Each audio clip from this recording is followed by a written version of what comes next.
بالاذاعه يا سيد عقب مشعل باديه بالصابريه ما شاء الله. وينك يا مصعب النمري؟ حبيبي مبروك اللي عندك النقال، الله يربحك. صاحب النقال موجود على من الملهاد والنبي. وين واقف انا تو بالمايك اللي على من الملهاد والنبي يطلعونا من الميدان. سويتكم بالله معلش ساعدونا الله يساعدكم. الله من يحب الرسول ويصلي على النبي يطلعنا من الميدان. من يحب الرسول ويصلينا على النبي.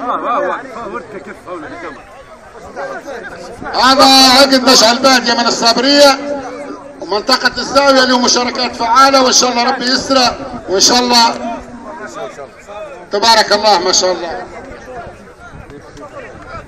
والنبي ريحونا شويه يا اولاد.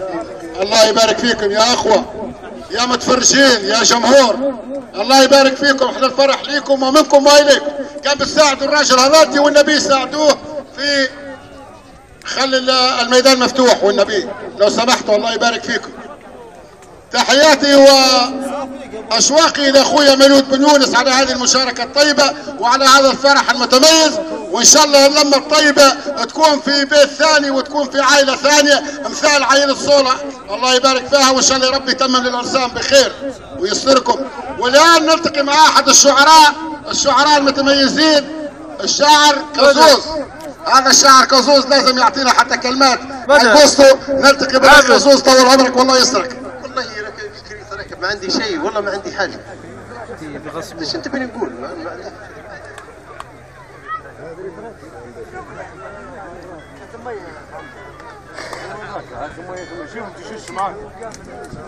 يقول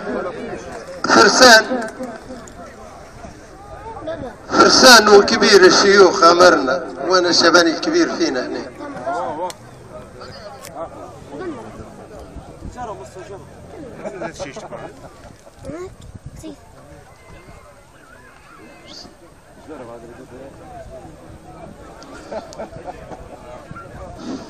طبعا كل شيء مربوط ببعضه وكله بدوي. يا حمود اخوي الهادي يترك فرصه للندى الله يربحك. تفضل حمود ما شاء الله تبارك الله.